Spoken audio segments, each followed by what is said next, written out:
know about you guys, but I personally want natural looking hair, lots of depth, volume, least amount of damage, low maintenance, and hopefully no brass. If that sounds good to you, today I'm going to show you how to achieve natural looking highlights for dark hair using no bleach. Now, I'm not a professional hairstylist. I did not go to school for this. I am none of that. This is not a DIY video. This is coming from someone who's had a lot of hair experience. I've done different things to my hair, but I've always wanted something natural looking and just a lot of depth to it. So if you're in the same boat as me, keep watching, and I think these tips are going to be helpful.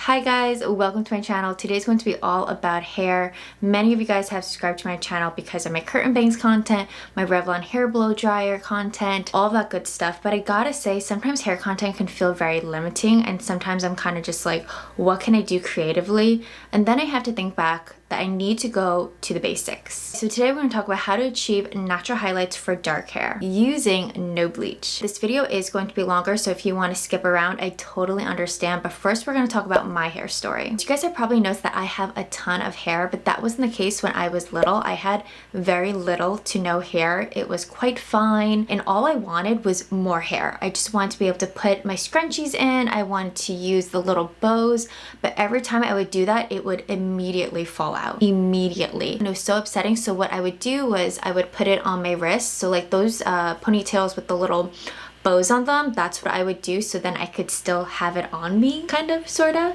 And my mom was really nervous about that because they were so tight and they would leave marks on my wrist, so she really didn't like that I would do that. I was so envious of my dolls with long, luscious hair that I was like, I just want hair, you know? And then before you knew it, all of a sudden, I just got all of this hair and my hair texture started to change. But before I hit puberty, I had very straight hair. It was pretty much pin straight. But then once I hit puberty, all of a sudden my hair started getting really thick and wavy, and just throughout the years it just started getting more wavy. It was an interesting experience because one, my mom is white, she has blonde hair and blue eyes, and I didn't know anyone that was going through that experience, and most people don't talk about that, especially when you're really little. You kind of just want to fit in. So my hair experience was challenging, but at the same time I was really happy because I was like, oh my gosh, look at all this hair that I have. But now I know I have naturally 2B curls, and that's because of the curly girl community. At 16, I started playing with color, so I got caramel highlights on the crown of my head. Back then, I was like, wow, they look amazing. Thinking back, I think they were just a little too warm for my skin tone. I would have liked something a little more blended, but then again, back then, that really wasn't much of a thing. That's when I first started experimenting with bleach, not me personally, but going to a professional salon and doing it that way. You know, just going to my local salon, one that my mom would go to, so I wouldn't even kind of second guess it, you know? From there, I just kind of let my highlights grow out, but then it started looking really obvious because my highlights were at the crown. So then I'm pretty sure I just dyed my hair back to my natural color. And then going into college is when I started experimenting more and getting into balayage. So I got my first balayage around the time I was going into college, and it was from the same hairstylist, same salon and everything. I had pictures and whatnot, and she did it, and I just wasn't satisfied with it. But I tend to feel that way every single time I get my hair colored or cut because I'm so particular, and I'm thinking, oh, it's going to look just like this model, this actress, this person that I admire. Whatever photos I bring, I'm like, oh, it's gonna look exactly like that. And unfortunately, that wasn't the case. And I feel like many of us experience that at a hair salon. I get home, I think about it, I'm constantly looking at myself through the mirror. I'm like, oh, maybe I could deal with it. Maybe it's just something so different I'm trying to get used to. And then I was just going back and reading articles and looking at other photos, and it just wasn't it. Now, this lady, and I think this is important, she was older, and I find that if I have a hairstylist who is older, they are not as well known to what's current and what's trending and just different techniques. So they're more so used to with what they learned in beauty school. Now, I think that is very important and key, especially if you are young and you're looking for something very specific. So then I went to a different hairstyle who was younger, who was actually just maybe around my age. She really understood what I was looking for. I looked at her photos before, and although she mainly had clients that had lighter hair than me, I knew she could do it, and she knew exactly what I wanted. So that initial balayage was too bright, too brassy. It just wasn't blended enough and it felt very chunky. I know chunky highlights were a thing, but I think I was way too young. But I was not looking for that. And I feel like many of us are not looking for that. And then when I moved into the city, I had to find a new hairstylist. And this is where Shireen comes into my life. She is so amazing. Even my previous hairstylist, Olivia, she was incredible. I just needed someone who was more convenient. And I randomly found this salon. They had a really great social media presence. They had diverse hairstylists, which I think is very important if you have textured hair, curly hair, whatever it may be. I think it's very important to support hairstylists that are diverse. Now, throughout this whole entire time, I'm using bleach to create this balayage or even baby lights. It's always bleach. Until recently, guys, until right now, or maybe a month or so ago, this is when things started to change and it really got me excited about my hair again. Now let's talk about what I look for today. I want something natural looking, low maintenance, not brassy, and I really don't want it to dry my hair out because my hair naturally, it's on the drier side.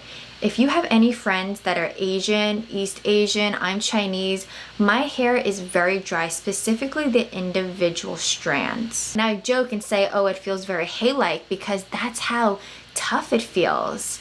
And it could work with you, but it can also work against you. And that's why it's so important to find a hairstylist that understands Asian hair. Asian hair, it's not talked about enough, but it can be quite stubborn. And when you're coloring it, it is so important to find someone that knows their stuff. Our hair just gets brassy very easy, very quickly compared to other people. Now, what I like to do to save money is I tone my hair in between salon visits.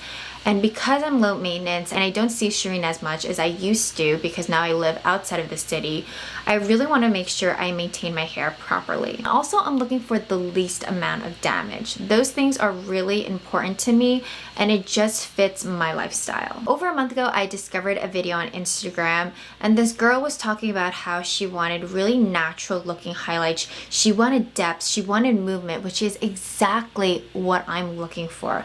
And I'm always looking for that because I love my dark hair and I know I talk about me wanting to go blonde one day.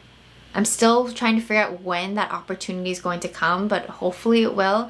And if it doesn't, you know what? That's okay too. But this girl wanted subtle highlights that looked natural. And although her hair is quite lighter than mine, now it wasn't blonde, and I find blondes, okay. If you're blonde, can I just say you look so good with highlights. To me, it looks more natural looking, as if like the sun just kissed you. But us brunettes, especially if you fall on the darker spectrum like me, it's very hard to create a natural look without it looking so fake, if that makes any sense. So I saw that video, I immediately DM'd Shireen and I'm just like, I think this is what I'm looking for. I think this is what I want to do with my hair. This newer technique is called lifting the hair. So you are using no bleach. Lift is the chemical process of lightening the color of the hair. When I heard that Shireen was going to add more bleach to my hair, I was like, this is it. This is what I've been looking for. Because bleach, it's very harsh for your hair and it's not the best for your hair. Like, let's be real. Bleach isn't putting heat to your hair, but we all do it to some extent. So this one got me really excited because it was just healthier, less damaging, and you're getting very similar results. And honestly, I can't really tell the difference. She did the balayage on dry hair, which is what I usually get done. This time I went higher, so around my lips, just so you could really see all that dimension, because right before I got a cut, it was like down here. Pretty much my old balayage is gone because I tend to get 3 to 4 inches cut. My hair grows incredibly fast and I was okay to say goodbye to those ends. I think I have the tiniest bit of bleach in my hair because she didn't cut all of it. It's probably less than ½ an inch. I'm curious to see how my hair will transform in the next couple months because again, my hair gets brassy very quickly, and since I still have bleach in my hair, it'll just be interesting to see what the tips look like. Now, it's only been about 3 weeks with the lift or the lifting technique, and it's been very positive. Now, my hair doesn't feel dry, specifically towards the lower half. It feels really soft and that's exactly what I'm looking for. Right now, I don't see major differences, and she even asked me, she was like, May, I'm so curious to see what you think within the next months when your hair just like slowly starts to fade, just to see if you see any differences. Do you prefer one way over the other? And right now I see very subtle differences, and I'm just really enjoying this new technique. I love a natural looking balayage on dark hair. I also think you can do baby lights. I did that before, maybe a year and a half ago. I think it was like right in the beginning of the pandemic or right before. And what she did was she added baby lights at the crown, but she went under. And I really enjoyed that. And I didn't ask for that ahead of time, but because she knows how I am and I want things to look subtle and I want things to look more lived in, that really worked for me, because when my hair started growing out and the highlights started growing out, it wasn't at the root, it didn't look so obvious. So I still had that beautiful dimension up higher compared to a balayage where it is on the lower end of your hair. It just still looked beautiful. I think if you're like me and you want something low maintenance, natural looking, you do want to stick with your natural base with whatever it may be, then you should totally do baby lights just right under, let them know, starting under here, or do a balayage. And what I like to do, because I don't see my hairstylist too often, I only see her once, maybe twice a year if I can, and my life isn't too crazy, whenever I do a color, I get it a hair darker. And I do that on purpose, because what will happen is when you get your hair done, it's almost like not what it's supposed to look like, if that makes any sense. You know, wash it a handful of times, kind of see what the true color looks like in natural lighting, maybe at work, maybe at home, whatever it may be, and that's what the true color will look like. And sometimes that could take a month, you know? So I always do that kind of just to start my hair off, and it gives me just more wiggle room if I can't see my hairstylist as soon as I would like to. Last thing I want to say, just some helpful tips. Yes, bring photos, but remember those photos, those people, the hair styled a very specific way, it's all done up. So make sure you're going for the cut and the color, and you're not getting blinded by how the hair is styled, if that makes any sense. Because sometimes I will see a beautiful blowout, and it's because I love the blowout not as much as the color and the cut. So it's really important to talk to your hairstylist about it. And as far as finding a hairstylist, this is hard. It is really challenging, and thank goodness we have social media and Instagram specifically. So yes, save those pictures, but also get videos of the back. My battery died, but like I was saying, how the hair moves is really important, just so you could get a good understanding 360 of what your hair would look like, because I almost did like a V cut in the back. I don't know if you guys have like noticed that with other people. I think it looks really beautiful. We ended up not doing that with me because I like to put my hair in the front. As you guys can see, you guys might have noticed that in my other videos or even when I take pictures. I do like to put my hair in the front just because it's like a comfort blanket for me, and I just feel so secure and it makes me feel good. So that didn't really work, because if you think about it, if it's in a V, those shorter pieces, your hair's just not going to look as full if you like to put your hair in the front. So again, those little things just to keep in mind. And finding a hairstylist, again, try to find people that are diverse. Try to find people that have curly hair like you, or textured hair, or maybe you have Asian hair, whatever it may be. Someone that truly gets it. Now, someone that gets it, and someone that doesn't is just going to be BSing you, you know? So that to me is so important. And you know what? Sometimes they could be more expensive, but to me, it is well worth it, because for one, I'm supporting a Black woman. She started her business maybe a couple years into our like relationship, you know, our hairstylist client relationship, and it was just so cool to see her grow and get all these new clients and just see how her salon has transformed. She recently moved, and it's been so incredible. It's like when you see your friend and you're just cheering them on, and their successes feel like your successes. You have so much love for them, and that's how I feel about my hairstylist. If you're interested in my hairstylist, Shireen, I will have her info down below, her Instagram, whatnot. She loves new clients. She's very open. She just gets it, and that's one thing I love about her, but also her personality, and she's just so welcoming.